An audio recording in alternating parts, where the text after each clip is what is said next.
Hi, I'm Ronnie from Ronnie's Garage. This is our monthly tech meet, and we're going to be working on Silver Shadow height control components.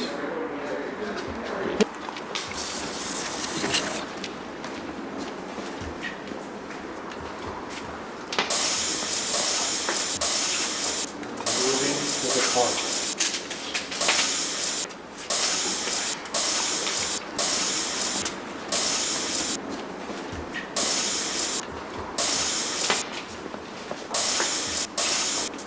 Moving to the car.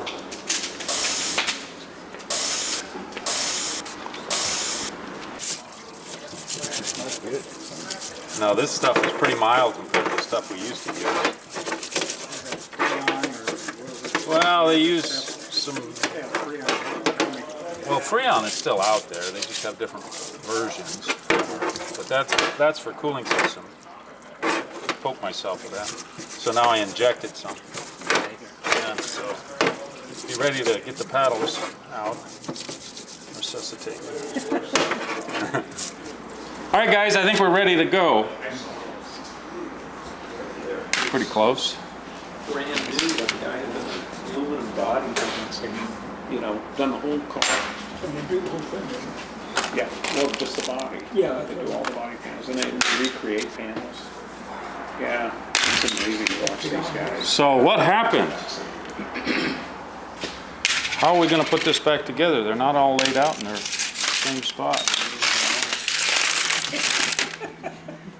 It doesn't make much difference. It got the response I was looking for. It's designed so well, you just put all the parts in a bag, shake it up, and it comes together. It only goes together one way, the right way, right?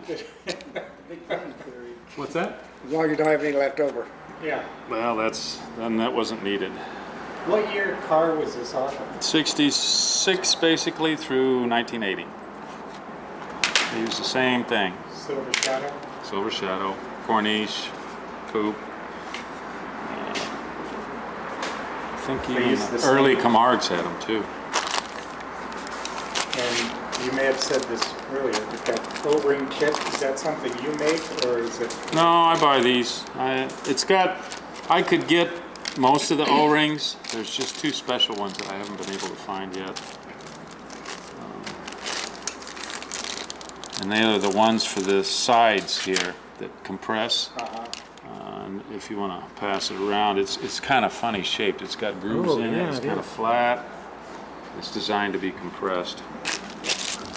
So, that's all we're putting in. Is that it? That's what we're going to put in, is those things. We'll be right back. Looks like a quad ring, yeah. The whole ring recess.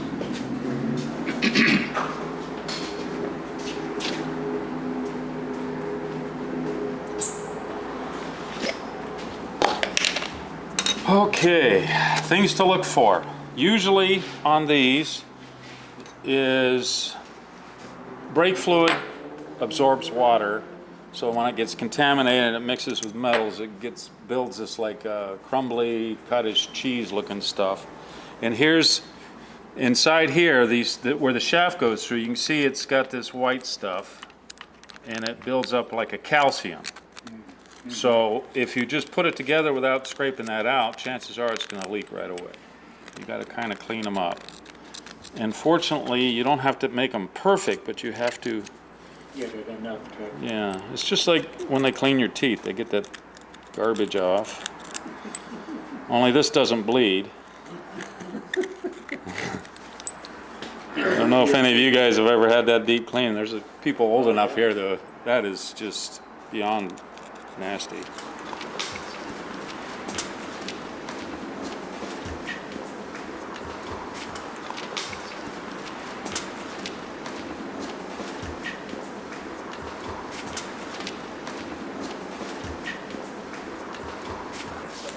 Okay, so I'm just scraping out this garbage.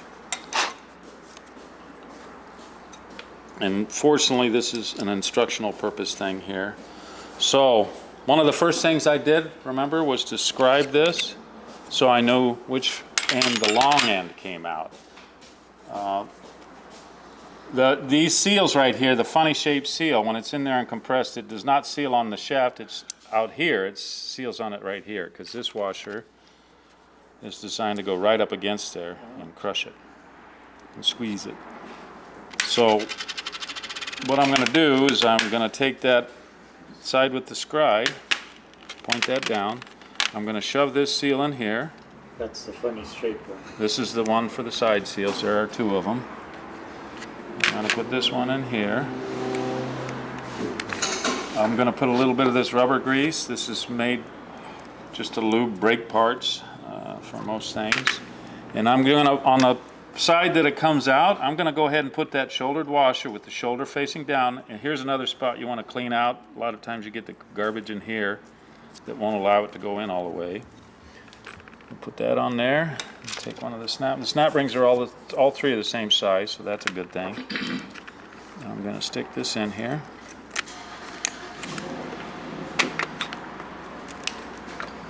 There we go. So a good trick when you put snap rings in is after it's in, you turn it, make sure it doesn't pop out, so you know it's seated. So this comes out this side, so I'll feed it in here and kind of wobble it around here so it goes past this. I forgot to grease that.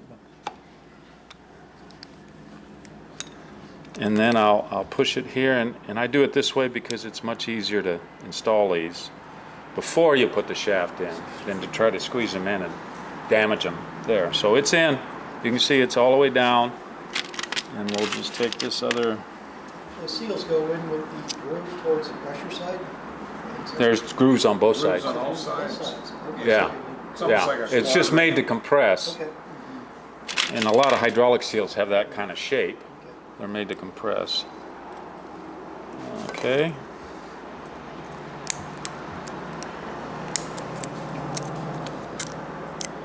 And I know these are too small, but I like them. You ever get tools that are like your favorite tools? Yep, And when you can't find them, you go ballistic? yep. The first thing out of your mouth is, who stole my... Yeah, the grandkids. My dad used to do that all the time. All right, who stole this? I learned the hard way. Okay. So now we got our bell crank in there. And we're going to turn it until it's the furthest off to the side. And we'll take this piston that goes in there. I'll clean this up a bit. And this comes in from the other side. And you've got to do it so that, see how it's flat on the top? That's got to go by that bar when it's in the off side. See that? It's in. And then you turn this 180. So it's in the opposite, so it'll hold it. See that? So as the car goes up and down, it's going to move that up and down. See that? And that's why you don't want to rotate that too far. Right, because if you go too far, Then then, it pops oh, shoot. All right?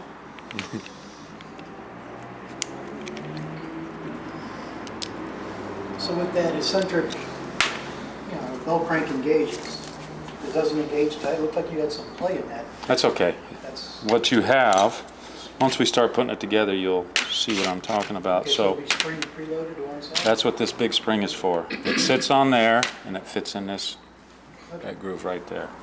So you've got the two O-rings that go at the split, the two biggest. Do you grease those too? I usually Just grease a- them now. Just a little light. Yeah, so they squish out and don't get pinched. But if you remember, when I pulled the old ones out, they were flush with this surface. And these sit up pretty proud now. They're Are you meant, replacing all the O-rings? yes. Did you want to reuse some of them? Because I know that's the Scottish way, right?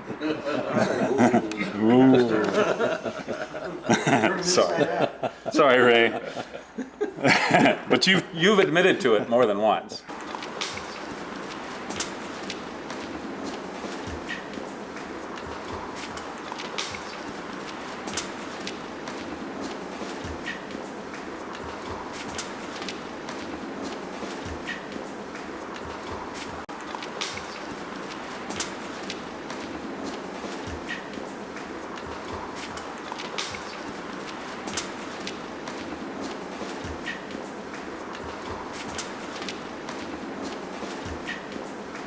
Okay, so now this is together. The O-rings are in, the spring's in there, the one big spring. We've got these extra parts we're not going to worry about.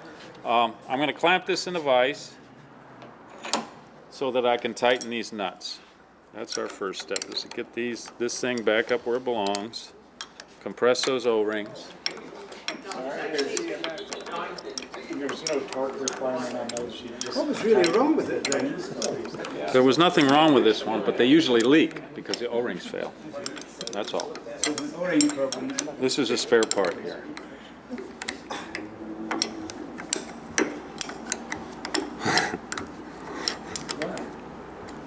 Oh, I was just thinking of the Scottish and the Dutch conversation. So when the Scots get a flat tire, they just turn the flat side to the top, right? Yeah, that makes more sense. We all know what happens. I get a lot of emails from the UK, so I'm wondering if I'm going to start getting some. A lot of emails from the UK. It's amazing. All right.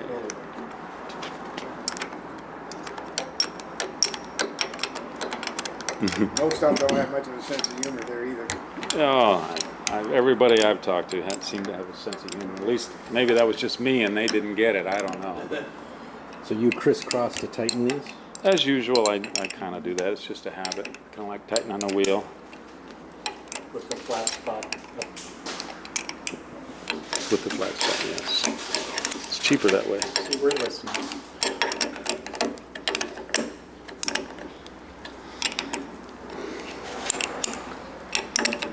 Okay.